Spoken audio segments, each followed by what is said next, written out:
year tax increases and spending cuts known as the fiscal cliff. Republicans, who control the House, gave their last-minute approval to the bill after earlier demanding amendments which would have effectively killed it off. It represents a triumph for President Obama, who campaigned for re-election, pledging to impose higher taxes on the wealthy. Mr. Obama has hailed the vote as good news for Americans.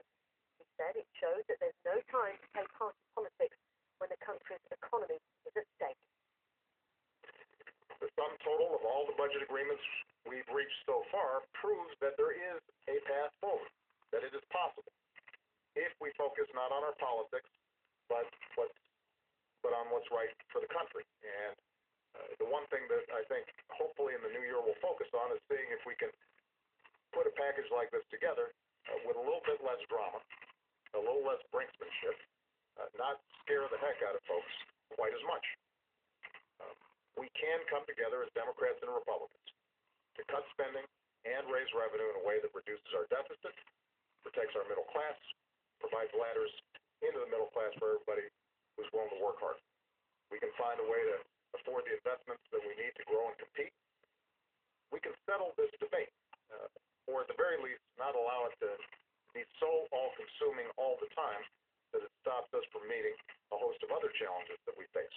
Creating jobs, boosting incomes, fixing our infrastructure, fixing our immigration system, protecting our planet from the harmful effects of climate change, boosting domestic energy production, protecting our kids from the horrors of gun violence. It's not just possible to do these things, it's an obligation to ourselves and to future generations. And I look forward to working with every single member of Congress to meet this obligation in the new year. And I hope that everybody now gets at least a day off, I guess, or a few days off, so that people can refresh themselves, because we're going to have a lot of work to do in 2013. And with that, knowing you've got a lot of work to do, President Obama has returned to his holiday in Hawaii, leaving Andrews Air Force Base on Air Force One in the last few minutes. So there is Air Force One about to take off from Andrews Air Force Base, where President Obama, a very relieved President Obama, after those long and protracted, intense negotiations, will return for a bit of R&R before taking up all that work again on America's deficit reduction. As Sky's Neil Patterson reports, the yes vote came at the end of a day of frantic negotiations on Capitol Hill. I mean, yesterday, very early hours of Monday morning, the Senate, by an overwhelming majority, approved a set of measures that would counteract the very worst of the fiscal cliff. The fiscal cliff being automatic spending cuts, automatic government spending cuts, and across-the-board income tax rises that many felt would reduce consumer confidence and reduce consumer spending to such an extent that America might tip back into recession. They passed it, they then handed it to the House of Representatives, and then, yet again, as often happens in American politics, things started to get a little bit tricky.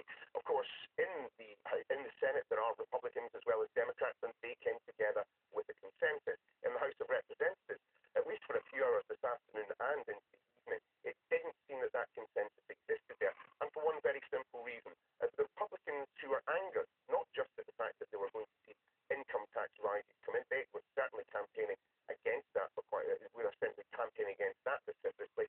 What they were also annoyed about was, in that package of measures that the Senate handed to the House of Representatives, there was not a mention of any extra public sector spending cuts. So this afternoon, the Republicans in caucus behind closed doors began to let slip the suggestion that they might amend the bill on the floor of the House. And if that bill had been amended and approved by the House, it would then have gone back to the Senate, where it would have died a death. And frankly, we'd have been waiting another 24, 48 hours before Congress, the new Congress, the 113th Congress, is due to be voted in on Thursday, before they could have taken up the baton and tried to sort out the mess.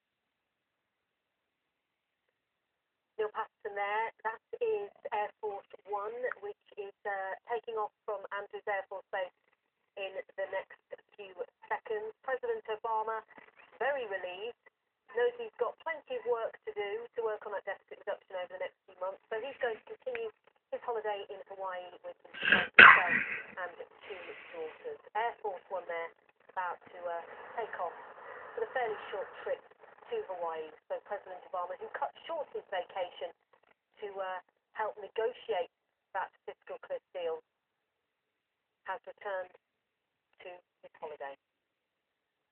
He probably needs it.